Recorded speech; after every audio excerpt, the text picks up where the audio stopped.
What is going on, everybody? Happy Friday. Ah, man, we're almost here on the weekend. I mean, technically, depending on your schedule, I guess Friday can be considered the start of the week. Whatever. Happy Friday, at least. But what is going on? Welcome back to the channel. I'm your host, Slackerz, bringing you guys our next matchup in the Everyone Is Here tournament. So if you're new and you're stumbling across this, wondering what it is, allow me to throw up the rules here in just a second on screen so you understand what this is. But basically, it's a tournament of, we have 100 characters in here, and then tournament format, I will upload a matchup each day on my channel. And then we just kind of vote for the one of the two characters that are in the match for the day. And yeah, so let's throw up the rules. Alright, one of the more important rules, as always, this tournament is just for fun. So if there is a character that's in this tournament that happens to be in one of the matches that just so happens to maybe be a spirit or an assist trophy or a boss or a me costume or whatever it might be, for this tournament, it doesn't matter. If you like the character and you want to see them playable in Smash Bros., you can vote for them. It's completely fine. Nintendo doesn't watch this. They're not taking notes. They don't. They're not, basing their DLC off of, what I'm doing here. All right, they have no idea this is even going on. So, again, it's all for fun. But another very important rule: you only get one vote per person. How do you vote? Simple. Down in the comments, simply type who your vote is for the matchup for the day. So, obviously, today's match is Travis Touchdown from No More Heroes taking on Sub-Zero from Mortal Kombat. And I'll jump into the matchup in just a second, but you vote for one of them down in the comments. Simply type who your vote is for. You're allowed to vote for both. Completely fine. But the rest of the rules, this is a double elimination tournament, meaning a character has to lose 2 times before being officially eliminated. If there's ever a tie in the voting once we get to the results, I'll flip a coin on camera. Best and fairest way to break the tie. And each matchup, voting-wise, will only last for just 1 week. So today's Friday, meaning we'll get the results for this next Friday. So any votes that come in after that, they don't count because, well, voting was already cut off. So the rules are out of the way. Let's jump to the results and then the matchup. All right, we're back. Let's do the results here. So last week's matchup, the results that we're getting was for, I already forgot. It was Morrigan from Darkstalkers taking on Earthworm Jim from, well, the Earthworm Jim's series, and this was, it was a little closer, but overall, one character won a bit more. The Queen of Crossovers, some people were calling her in the comments section. Kind of a cool nickname. I don't even know if that's like an official nickname or if that's just what people actually call her, but she ended up winning. Morgan, there we go. Morgan from Darkstalkers ends up taking the W in this one. She wins 52 votes to Earthworm Jim's 37 votes. So Morgan moves on to the next round. Earthworm Jim still in the tournament. Double elimination. You have to lose twice. Since this is the winner's bracket, nobody's lost in the winner's bracket. So, well, I mean, you lose in the winner's bracket, but if you're still in the winner's bracket, you don't have, whatever. Basically, he's in the loser bracket. If he loses one more time, he's done. So, congrats to Morgan. But let's get to the matchup for the day. We got a bit of a mature sort of kind of character vibe going on with Travis Touchdown from the No More Heroes franchise, and he's taking on, his opponent is Sub-Zero from the Mortal Kombat series. This should be sort of an interesting one, because mature characters can be sort of a touchy topic when it comes to characters. So, who's up first? Okay, Sub-Zero. So, Sub-Zero, hello, for sure, whatever. Sub-Zero, Mortal Kombat in general, I gotta state this right away at the beginning. Again, Mortal Kombat is not banned in Japan. It's just not sold there, alright? There's a difference. There's a difference. People do. I know. I've seen people on message boards. Again, yeah, somebody on the internet is claiming this. But there's people that say, yeah, I live in Japan and I import Mortal Kombat. I play it. I have it fun. So, again, you got to take that for what it is. But I'm pretty...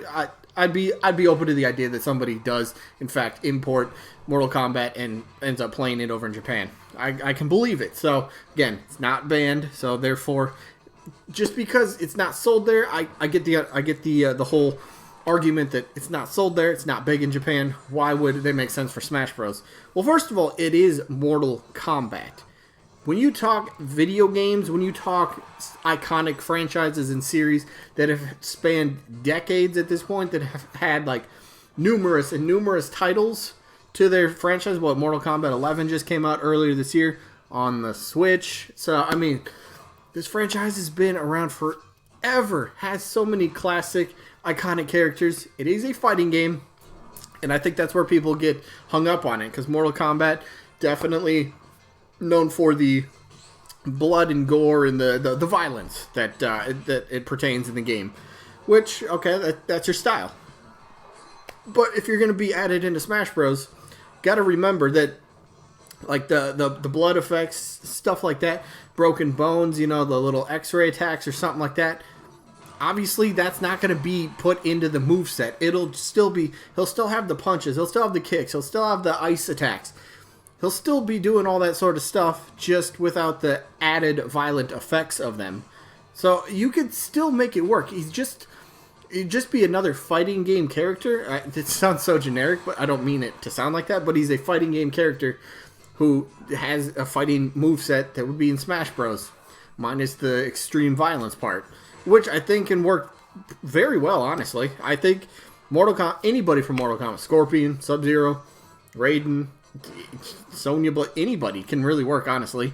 You just take out the extreme violence of it. And Sub-Zero especially, I really do like his overall, playstyle-wise. Ice, freezing would be pretty unique. Because, we have Ice Climbers, but somebody that really does a ton. I mean, like, this is just a little mock-up that you can find online. Anybody can search this. But you can freeze it with the Ice Blast, so that'd be kind of like a little stun sort of effect, sort of like a, not like a berry, but where you get buried into the ground, something like that. So it just kind of, you get it. They're frozen, they're in place, and you could combo into that, whatever.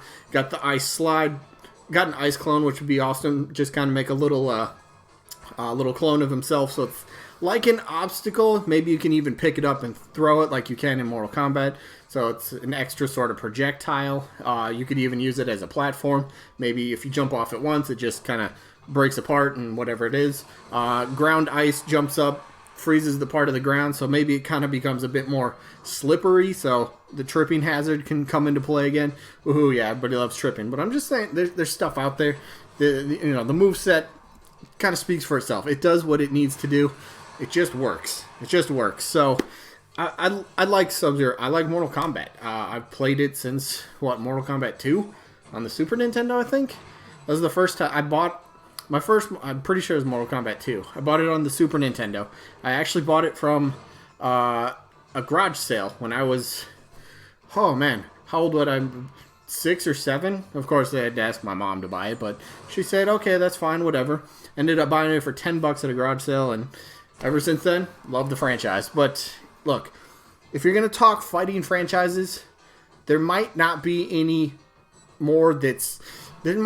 franchises that's as iconic as Mortal Kombat. You can make a case for a lot of franchises, honestly, but, look, come on, it's Mortal Kombat after all. Just because it might not be sold in Japan, I don't think that should be a reason that you can really be like, alright, there's no way it could be in Smash. I don't think that's a valid argument, really, but, you can still argue it, and I get the point, but let's just move to his opponent, who's another interesting one. Now, who was it? Suda, right? Suda51. Suda. Recently, I think it was actually towards the end of last year, wasn't there a live stream for Travis Strikes Back, No More Heroes? There was a live stream where Suda said Travis is not going to be in Super Smash Bros. For DLC. Keep in mind, he said this over a year ago when people were talking about just the Fighter Pass 1. Since then, obviously, we've known that we're getting additional DLC characters that'll be sold individually.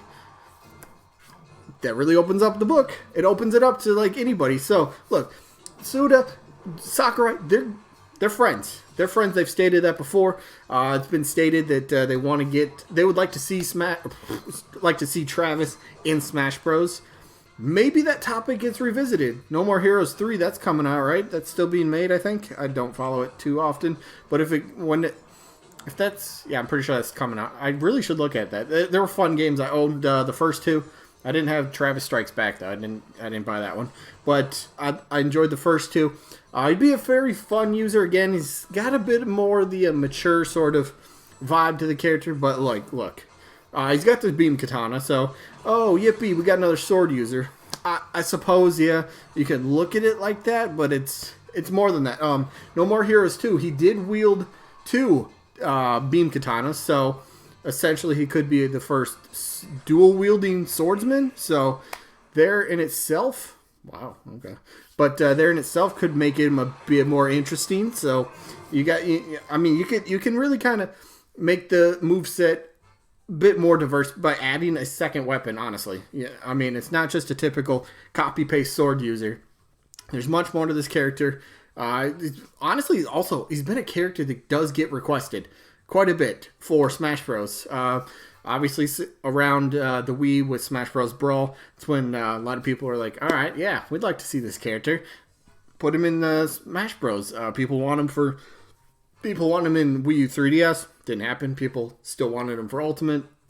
He was he was at least somewhat of a big talking point for DLC for Smash Ultimate, or even the base roster. Didn't happen. And again, mentioning back to the fact that it was practically, deconfirmed. Nah, it's not even a word. Disconfirmed that he's not going to be in the Fighter Pass, the first one. I still don't think you can really rule that. Like, this could actually happen. Like, everything can just circle back now. Everything's back on the table. That's what's great about this extra DLC. It doesn't matter if you're an assist trophy, if you're Spirit, if you were once disconfirmed, if you were Mika. None of that, it honestly doesn't matter. Because Sakurai has not come out and stated that, all right, these sort of characters are off limits. They're not going to happen.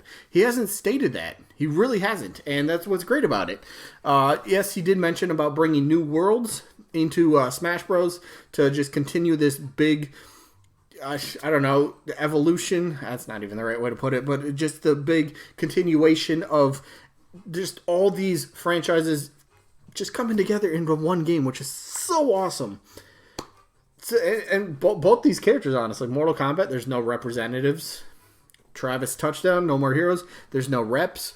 Boom, 2 new worlds. They fit. I mean, like, I think, honestly, both the characters, I like both these characters. This one's actually tough because I like Mortal Kombat. I really do.